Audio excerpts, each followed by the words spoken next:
That's right, guys. I did it.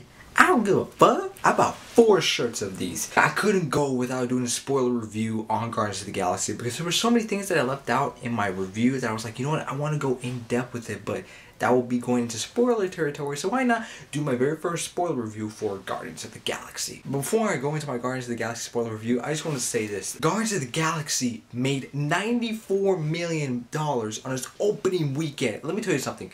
Marvel Studios, that everyone projected that the movie would make around $60 to $70 million. Guess what? $94 million. No one knew about Guardians of the Galaxy, and it is the 3rd biggest opening in the year of 2014. It has the highest Thursday opening of the year, 11.2 million. I'm also happy for everyone in this film because James Gunn is a talented filmmaker, and I'm glad that this film was successful because this is a chance for him to direct more movies. He is a talented filmmaker. That Thursday opening, 11.2 million, made more than his previous films. Yeah.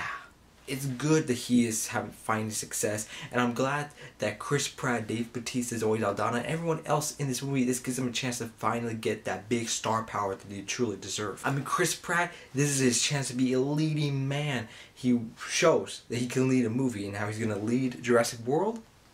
We're in for good stuff. If you guys want to see my non-spoiler review, the link is right here.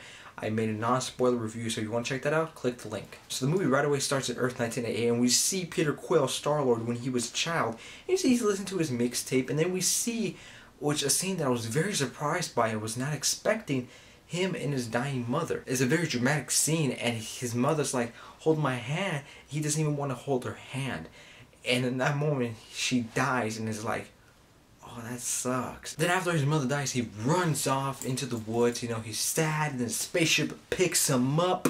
And then 26 years later, we have Star-Lord himself. And what I really like is the opening credits of the movie. I mean, this is perfect. I mean, he takes out the mask. You see Chris Pratt. He puts on his headphones, puts on the mixtape, and you hear the song. He puts on the song, and I'm telling you, I have not been able to get that song out of my head. I mean, he goes like this. Don't want me. And it was a great opening. You just see Chris Pratt dancing, and it's just like, this is freaking gold right here. I was surprised by the film that it had so much heart to it because, yes, it is a comedy, it's an action film, but to its core, there are still a lot of dramatic elements that really work together and mesh well. Never does it feel out of place, and the film is very consistent, you know? It's never like feels inconsistent with its tone, like the Amazing Spider-Man 2 is trying to be very, very serious. But then there's the kitty and everything, it just didn't mesh well together. But in this film, they mesh it really well and smoothly together that it feels complete and it feels great. The story of the film, yeah, it's not amazing, you know, it's not an original concept story. It is essentially, there's this thing that the good guys have and the bad guys want, and, you know, mayhem ensues. We've seen that before, but at its core, it is about the characters, and that is where Guardians of the Galaxy succeeds. All the characters are so memorable. You remember their names, alright? Never are you like, oh yeah, that green chick, oh yeah, the tree guy. No. You're like Groot, Gamora, Star-Lord, Rocket, and Drax the Destroyer. And what I like about this film is that each character had their moments. None of the characters felt out of place, so they never felt that they never had their moment. All the characters had their moments. And one of the actors that really surprised me was Dave Bautista as Drax the Destroyer. I didn't get to say this in my review, but he surprised me. He was really good in this movie. I've seen some other reviews where people have said he was one of their negatives. He wasn't my negative because, you know what? He really did a good job in this movie. For me, definitely he's the 2nd best wrestler turned actor. I'm not saying that he's just as good as The Rock, but I'm saying there's a lot of wrestlers that try to be actors, and Dave Bautista is definitely the 2nd best. He really surprised me. He was funny. He kicked ass. Without a doubt, the show still in this entire movie was Rocket Raccoon. Bradley Cooper did a fantastic voiceover for Rocket. I mean, I couldn't even tell that it was Bradley Cooper. I was like, is it Bradley Cooper? He kind of had like that gangster voice type feel to it. He's like, yo man, what are you trying to do? Okay, that was a bad impression, but that's pretty much how his voice is. He really did a good job. And so did Vin Diesel as Groot. It's funny. Vin Diesel showed more emotion as a tree than he ever did in the Fast and Furious movies. And what I liked about it is that Groot is a talking tree. All he says is, I am Groot. Yet you care for his character. And Zoe Saldana's Gamora, she kicked ass. She has some very funny moments too. Definitely this year has been the year for women in movies kicking ass. And Zoe Saldana's Gamora, she kicked ass as well. And one of my negatives about the film was the villain. And let me just say right now, Lee Pace as Ronan the Accuser, I don't think he did a bad job. It wasn't the actor's fault. I think he actually did a great job as Ronan the Accuser. He was cool, he was menacing, and I said that Guardians of the Galaxy has the Thor, the Dark World syndrome, where the villains aren't really that interesting. The thing is, Ronan the Accuser, he's much more interesting than Malekith. Definitely Malekith is one of the most uninteresting villains in the Marvel Cinematic Universe. Ronan the Accuser, he was a good villain. It was kind of lackluster. He just felt like he was just the bad guy, and that was it. And I was expecting more from him, but it wasn't the actor who I had a problem with, it was the character and how they handled him. The soundtrack in this movie is without a doubt amazing. The soundtrack, so good. I mean, hooked on a feeling, the song, hey. And at the end of the movie, they played one of Michael Jackson's songs, Groot's dancing to it. That is freaking awesome.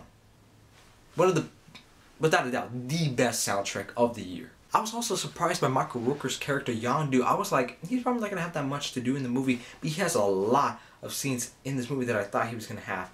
And he kicked ass. I want Michael Rooker to be known as Yondu, not as Merle from The Walking Dead, you know, because, you know, the time has passed. It's time for him to have something new in his Yondu. Because you guys know, that scene where he takes out the arrow and then just kills all the guys like that, you know you're like, that is freaking awesome. The film is really a combination of Star Wars and Indiana Jones meshed into one awesome space opera. It is a very funny comedy. And also at the end of the movie, when Chris Pratt, he sees the gift that his mother left him, and it reveals that she was the one who called him Star-Lord. It had a lot of heart to that scene, because it was showed that the reason why he wants to be called Star-Lord is because that's what his mother called him.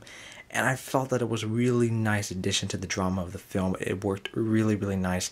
It was a very heartfelt moment, and you really felt for the character of Chris Pratt, Peter Quill, Star-Lord. It was a really well done dramatic moment, and I really loved that scene. Alright, so let's talk about the post-credit scene. Now I'm going to say, I was a little bit disappointed about the post-credit scene.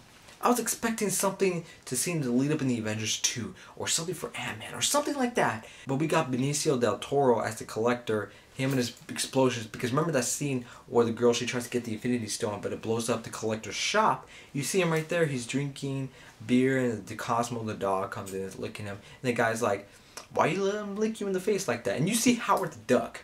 Let me just say, when I saw Howard the Duck, I was like, what the fuck? It was that, and it was a big, humongous laughter out of me. I was just laughing my ass off because it was funny. Because it just showed that Marvel just said, we don't give a fuck.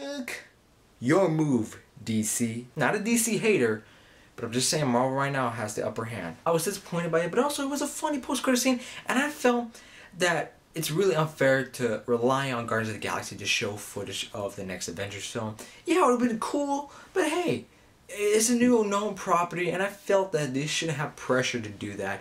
You know, just leave it the way it is. I'm fine with it. You know, it's very funny. And Howard the Duck? Why not? This is a truly great film. It is definitely one of the best movies of the year. Is it the best movie of the year? No. I think it's one of the best movies. But it is truly awesome. It's a really good space opera. One of the best I've seen in a long time. It is experience. If you guys still have not seen it, I really recommend it. You guys are going to have a fun time. Get a group of people or get your entire family. This is a film that everyone can enjoy. Little kids, teenagers, adults, and senior citizens can enjoy. This is a movie for everyone. You can have a great time. It's a great, fun film. And I highly recommend it to you guys. And also, congratulations to James Gunn, Chris Pratt, Zoe Saldana, Dave Bautista, and everyone else who worked on this movie. You guys did it.